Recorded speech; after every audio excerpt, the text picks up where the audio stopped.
Next है transported parent material. ऐसी condition जिसमें पेरेंट मटेरियल जो कि सॉइल फॉर्म करेगा वो किसी और जगह से आया हुआ हो, वो ट्रांसपोर्ट हुआ है, और ये ट्रांसपोर्टेशन जो है वो डिपेंड कर सकती है कि वो हो ग्रेविटी की वजह से, वो हो वाटर की वजह से, या ट्रांसपोर्टिंग एजेंसी विंड हो सकती है, या ये ग्लेशियर्स हो सकते हैं। तो उसी लिहाज से हमने इन्हें कैटेगराइज किया है मुख्तलिफ क्लासेस में। तो फर्स्ट वन है क्लूवियल ट्रांसपोर्टेशन और transportation with the help of gravity. ऐसी कंडीशन जिसमें रॉक्स जो कि प्रेजेंट हैं हाई हिल पर वो ब्रेक डाउन हो और मूव करें down the hill by the gravitational pull, और वो नीचे गिर जाएं स्टोनी मटेरियल की फॉर्म में ही या बड़े बड़े बाउल्डर्स की सूरत में ही। तो ये सॉइल्स जो हैं वो फिर इतनी ज़्यादा फर्टाइल नहीं होती, क्योंकि इनमें प्रेजेंट होते हैं ज़्यादातर तो स्टोनी मटेरियल जो कि हार्ड कॉम्पैक्ट फॉर्म में होते हैं।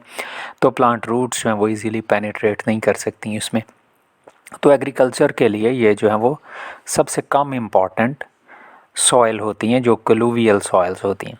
इसी तरह से ट्रांसपोर्टेड मटेरियल जो हैं वो हो सकते हैं एलुवियल ट्रांसपोर्टेशन की वजह से, जिसमें वाटर जो है वो as a transporting vehicle role play करता है।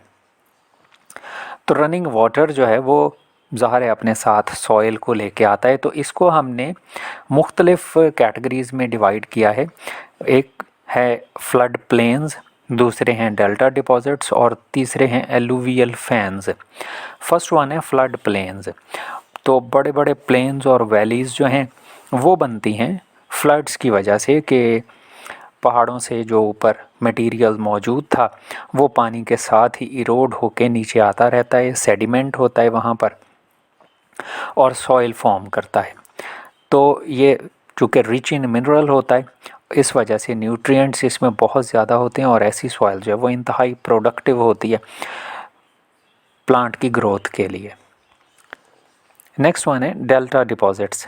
डेल्टा हमें पता है जब दरिया जो है वो समंदर के साथ मिलने लगता है तो वो छोटी छोटी शाखों में कन्वर्ट हो जाता है। तो छोटी जो उसकी स्ट्रीम्स हैं near the mouth of the river, वो सारा एरिया जहाँ तक वो फैला हुआ है, उसकी स्ट्रीम्स फैली हुई हैं, वो कहलाता है डेल्टा।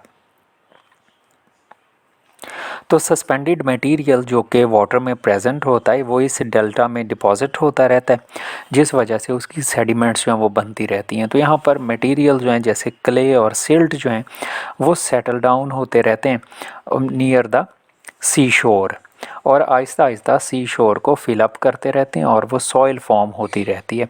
तो ऐसी कंडीशन को हम कहते हैं डेल्टा डिपॉजिट्स। नेक्स्ट वन है इलूवियल फैन। एलुवियल फैन शेप बन जाती है जब स्ट्रीम जो है वो, जैसे हम इस डायग्राम में देखते हैं, वो ऊपर पहाड़ों से इंतहाई नैरो जो जगह थी वहाँ से आ रही थी, साथ अपने मिनरल्स भी लेके आ रही थी। जो ही वो पहाड़ों से निकलकर वैली में दाखिल हुई तो एक तो दरिया की स्पीड स्लो हो जाती है, और स्पीड स्लो होने की वजह से जो उसमें मिनरल्स होते हैं वो चारों तरफ डिपॉजिट होना शुरू हो जाते हैं सारी वैली में। तो ये जो डिपॉजिट्स हैं वो चूँकि होते हैं फ़ैन लाइक, इस वजह से हम इन्हें कहते हैं एलुवियल फैंस। तो इन फ़ैन मटेरियल्स में हो सकते हैं ग्रेवल, स्टोन हो सकते हैं, और ये वाली जो सॉइल है वो फिर पोरस और वेल ड्रेन्ड होती है। तो ये ज़्यादातर प्रेजेंट होते हैं माउंटेन और हिली एरियाज़ में। नेक्स्ट थर्ड वन है ओलियन ट्रांसपोर्टेशन और ट्रांसपोर्टेशन बाय विंड। कि विंड जिसमें जो है वो एजेंसी के तौर पर रोल प्ले करती है सॉइल को या मिनरल्स को एक जगह से दूसरी जगह लेके जाने के लिए। तो ये दो तरह के हो सकते हैं, एक है सैंड ड्यून्स, रेत के टीले बन जाते हैं, और दूसरा है लस। तो सैंड ड्यून्स जो हैं ड्राई रीजन्स में, स्पेशली सहराओं में के सॉइल पार्टिकल्स जो हैं वो विंड के साथ ही मूव करते हैं और एक जगह से दूसरी जगह ट्रांसपोर्ट होते रहते हैं, जैसे सहारा डेजर्ट में है।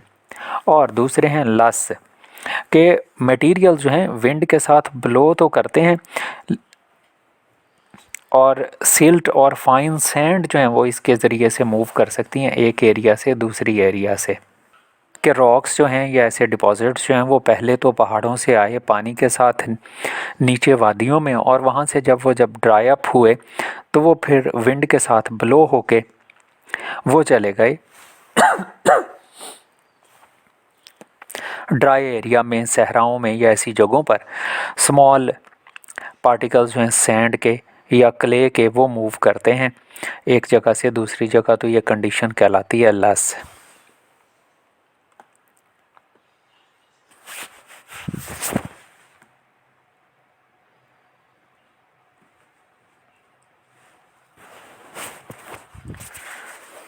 फोर्थ वन एजेंसी जो ट्रांसपोर्ट कर सकती है पेरेंट मटेरियल को नई जगह पर, वो हैं ग्लेशियर्स और ग्लेशियर्स।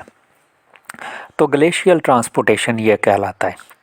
तो मटेरियल जो हैं वो डिपॉजिटेड हो जाते हैं डायरेक्टली बाय द आइस, उन्हें हमने कहना है ग्लेशियल टिल।